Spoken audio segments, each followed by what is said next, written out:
Bonjour, aujourd'hui on se retrouve donc pour la suite du travail sur le Grand A, habiter un littoral touristique, l'exemple de l'île Maurice. Rappelez-vous, on avait déjà travaillé sur la partie A, donc là on attaque la partie B, les habitants face à un habitat touristique ici. Donc, on va ici travailler avec votre livre, page 248-249. Nos habitants face à un habitat fragilisé. Je comprends le sens général des documents. Comme toujours, dès qu'on est face à un document, on se souvient de la méthodologie, DANSS, on vérifie la date, l'auteur, la nature, le sujet et la source, puisque rappelez-vous que le contenant du document, en fin de compte, nous apprend autant de choses que le contenu. Allez, donc question 5, document 5. À quelles nouvelles menaces sont aujourd'hui confrontés les Mauriciens? Quel problème cette menace pose-t-elle aux habitants? On lit le document. Document 5. Un littoral menacé par le changement climatique. Le ministère de l'Environnement souligne que les impacts liés au changement climatique se font déjà sentir à Maurice, notamment notant notamment une hausse accélérée du niveau de la mer de 5,5 mm par an, l'aggravation de l'érosion côtière, l'augmentation de phénomènes climatiques extrêmes comme les cyclones et les tempêtes.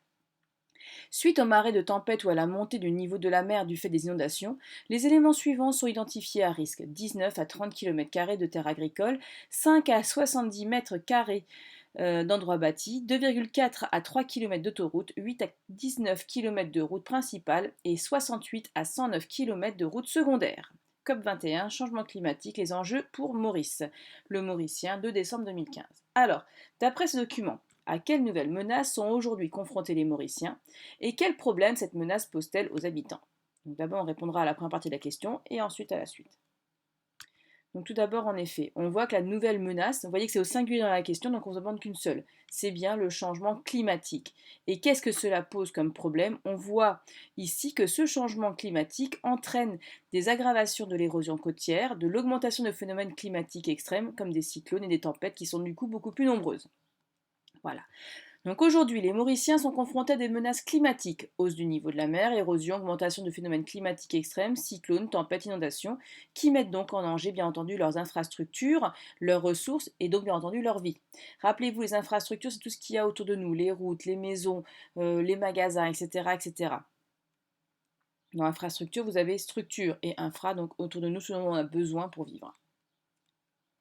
Question 6. Fais la liste des conséquences du développement touristique de Grand Bay sur la vie des habitants de l'île. On lit le document.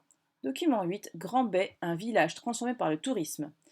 Grand Bay est l'exemple même du petit village de pêcheurs et d'agriculteurs que rien ne prédestinait à devenir cette vitrine du tourisme mauricien. Si ce n'est sans doute cette baie magnifique qui, dès la fin du XIXe siècle, a su charmer la bourgeoisie locale en quête de lieux de vacances. Or, en une quarantaine d'années, le tourisme a bouleversé et reconstruit cet espace, transformant son économie, ses paysages, les modes de vie de sa population et ses mentalités. Cette évolution se traduit par une urbanisation rapide et incontrôlée, grignotant ainsi l'espace intérieur.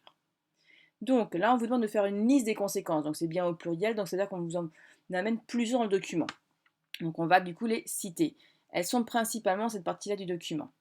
Donc on peut noter de nouvelles constructions et de nouveaux paysages qui bouleversent l'urbanisation urbaine, une économie transformée et mondialisée, de nouveaux modes de vie et mentalités des populations. Voilà. Question 7.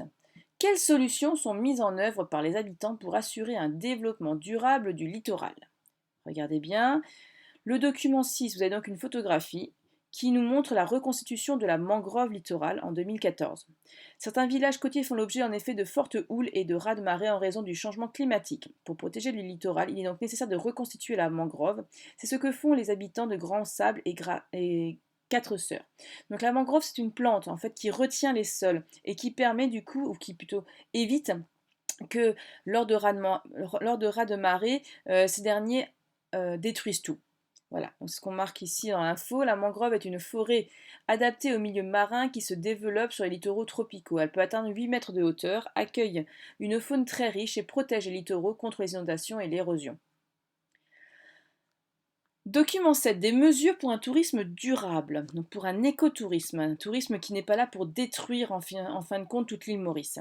Mesure 1.